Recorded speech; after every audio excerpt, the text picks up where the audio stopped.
Chapter 5. Then came all the tribes of Israel to David unto Hebron, and spake, saying, Behold, we are thy bone and thy flesh.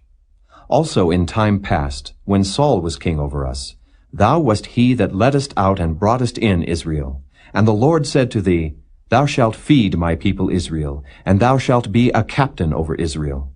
So all the elders of Israel came to the king to Hebron. And King David made a league with them in Hebron before the Lord, and they anointed David king over Israel. David was 30 years old when he began to reign, and he reigned 40 years. In Hebron he reigned over Judah 7 years and 6 months. And in Jerusalem he reigned 33 years over all Israel and Judah. And the king and his men went to Jerusalem unto the Jebusites, the inhabitants of the land, which spake unto David, saying, Except thou take away the blind and the lame, thou shalt not come in hither, thinking, David cannot come in hither. Nevertheless, David took the stronghold of Zion. The same is the city of David.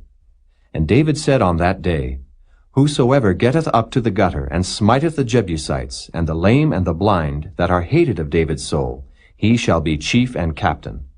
Wherefore, they said, The blind and the lame shall not come into the house. So David dwelt in the fort, and called it the city of David. And David built round about from Millo and inward. And David went on, and grew great, and the Lord God of hosts was with him. And Hiram king of Tyre sent messengers to David, and cedar trees, and carpenters, and masons, and they built David an house.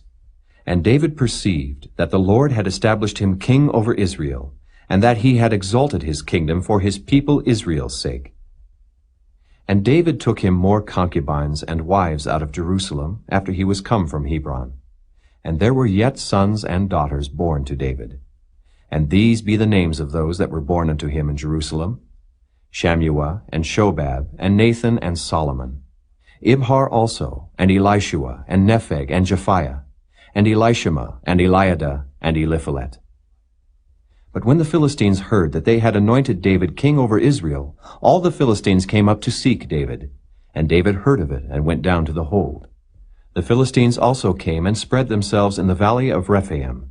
And David inquired of the Lord, saying, Shall I go up to the Philistines? Wilt thou deliver them into mine hand? And the Lord said unto David, Go up, for I will doubtless deliver the Philistines into thine hand.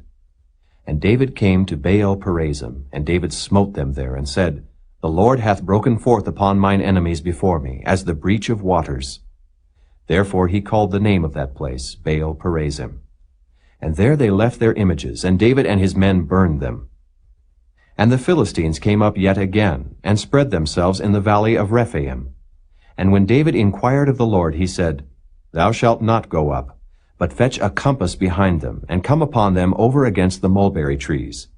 And let it be, when thou hearest the sound of a going in the tops of the mulberry trees, that then thou shalt bestir thyself. For then shall the Lord go out before thee to smite the host of the Philistines. And David did so, as the Lord had commanded him, and smote the Philistines from Geba until thou come to Gazer.